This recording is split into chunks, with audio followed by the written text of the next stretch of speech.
मी doctor Saurabh Rajurkar, छातीरोग तज्ञ, practitioner at Chandrapur. आज आपण डायबिटीज व गॅस्ट्रोइसोफेजल रिफ्लक्स डिसीज या विषयावर चर्चा करूया.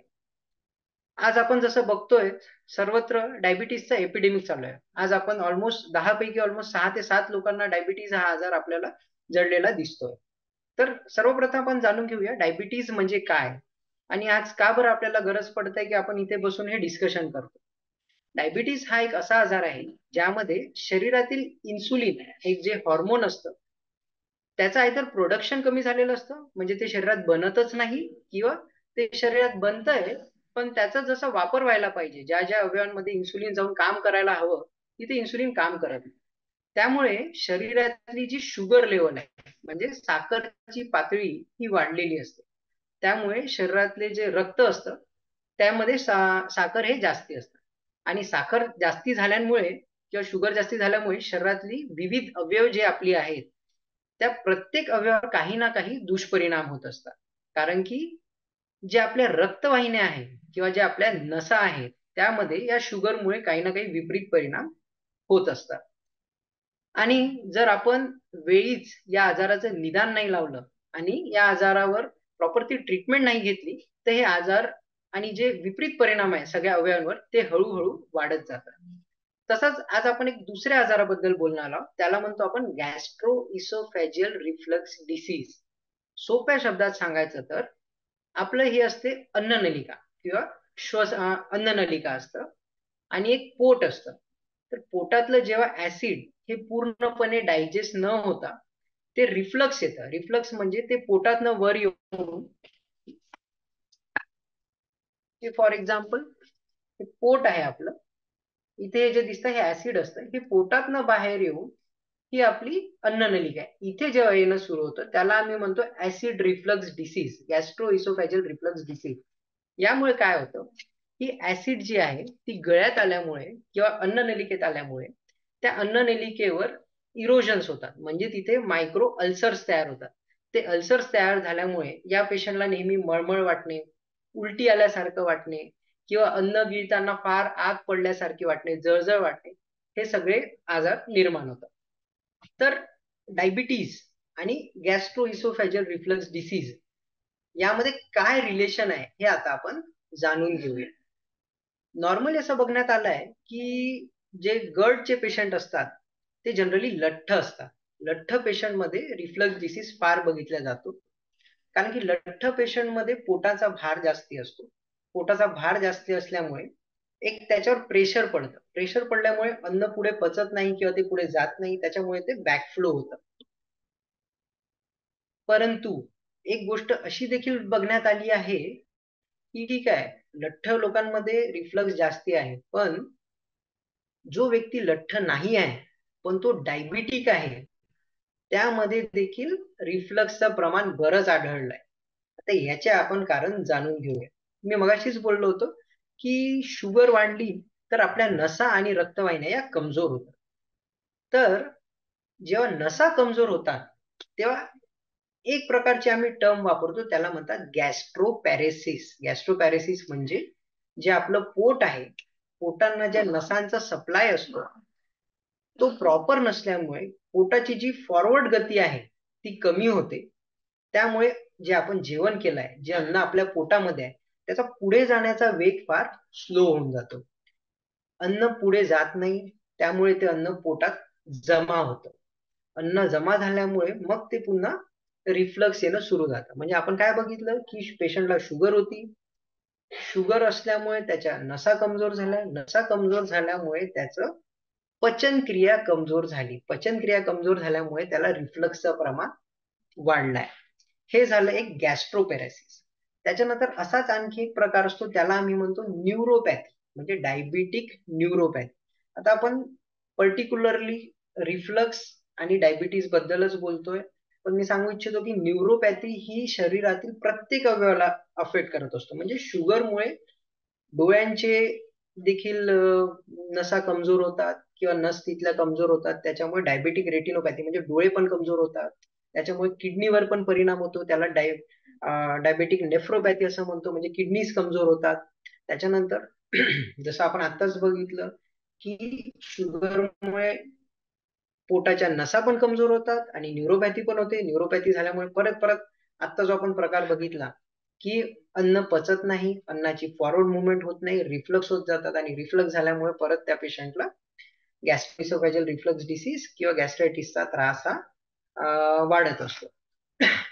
आणखी एक गोष्ट, जेव्हा हे रिफ्लक्स होतात तर पेशंटला कंटिन्यू इरिटेशन होत राहते.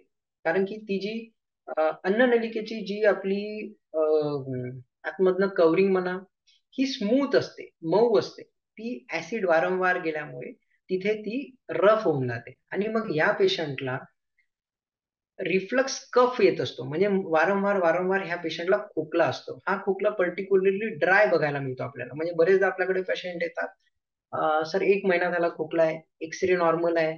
बरेचदा आपण टीबीची तपासणी करून घेतो, टीबी नॉर्मल आहे, सीटी स्कॅन नॉर्मल आहे. मग तेव्हा त्यांना आपण सिंपल प्रश्न विचारायला पाहिजे, की तुम्हाला ऍसिडिटी असते का? जी कॉमन टर्ममध्ये आपण विचारत असतो किंवा आपण म्हणत असतो. ऍसिडिटीला त्यांनी हो म्हटलं तर म्हणजे हा खोकला त्यांचा रिफ्लक्स खोकला असतो. म्हणजे इसोफॅजायटिस म्हणतो त्याला आपण किंवा रिफ्लक्स डिसीज म्हणतो. म्हणजे जसं अन्न किंवा ऍसिड गळ्यामध्ये येऊन मायक्रो ऍस्पिरेशन्स होतात. त्या ऍस्पिरेशनमुळे मग या पेशंट्सला वारंवार खोकला होत असतो. तर यामध्ये आपण असं म्हणजे एक सगळ्यांना मी सांगू इच्छितो की सगळ्यात पहिले तर आपल्याला वजन कमी होत आहे, वारंवार लघवी होत आहे, जर तुमची भूक कमी होऊन राहिली आहे, तुम्हाला वजन कमी झालं असं जाणवत आहे, तर नक्कीच स्वतःची तपासणी करून घ्या. कशासाठी? तर बेसिक शुगरसाठी. 1 मिनिटाची तपासणी नाही, कोणत्याही दवाखान्यात गेलं की लगेच स्किन प्रिकनी आपण शुगर चेक करू शकतो आणि त्यानंतर त्याच्यात जर आपल्याला काही डाऊट आढळला किंवा डॉक्टरांनी म्हटलं काही फॉल्ट आहे, तर तेच तुम्हाला फास्टिंग आणि पोस्ट मील हे 2 शुगरचे प्रकार असतात. ते आम्ही जाणून घेतो. त्याच्यासोबत HbA1c म्हणजे मागील 3 महिन्यातली शुगर लेव्हल कशी आहे, हे आपण जाणून घेतो. म्हणजे आपल्याला शुगर आहे की नाही हे कळून येतं. जर शुगर निघली तर त्याच्यावर आयुर्वेदिक किंवा इकडल्या तिकडल्या उपचारांच्या मागे लागू नये. आपण लगेच ॲलोपॅथीच्या मेडिसिन्स ज्या असतात त्या सुरू करायला हव्या. नाही आम्ही एक्सरसाइज करून वजन कमी करू, आम्ही एक्सरसाइज करून शुगर कमी करून टाकू, आम्ही ही पॅथी घेऊन आम्ही बॉडीला क्लीन करून शुगर कमी करू, याच्या मागे लागू नये.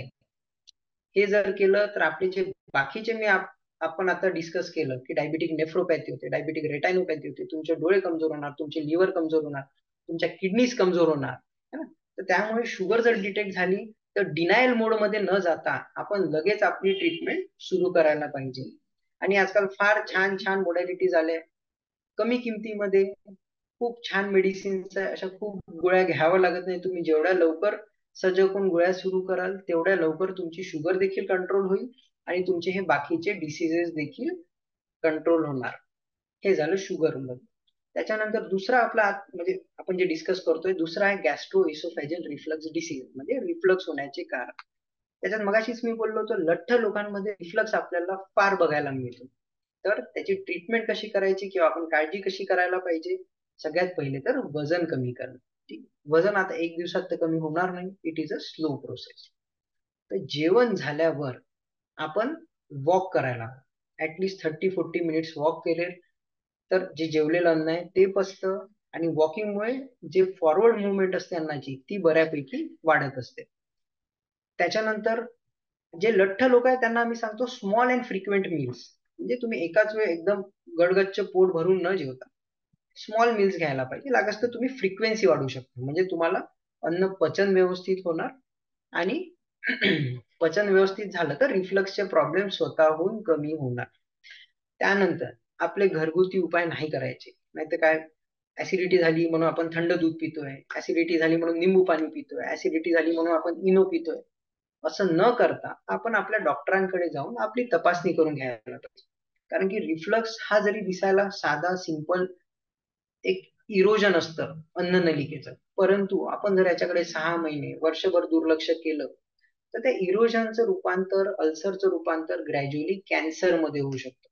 म्हणजे जी आज छोटीशी गोष्ट आपण एक सिंपल सिरपनी किंवा अँटासिडनी कंट्रोल करू शकलो असतो, लाईफस्टाईल मॉडिफिकेशननी कंट्रोल करू असतो, ती उद्या जाऊन कॅन्सर मध्ये रूपांतर होऊ शकते. डेफिनेटली होत असते.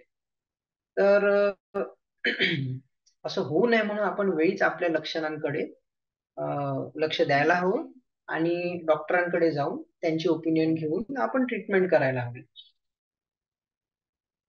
त्यांना एवढंच सांगू इच्छितो, शुगर या आजाराकडे दुर्लक्ष करू नये. मी तर बेसिकली शुगरला आजार कधी म्हणतच नाही. It is a lifestyle disorder. तुम्ही तुमची लाईफस्टाईल व्यवस्थित ठेवा, तुमची जीवनशैली व्यवस्थित ठेवा.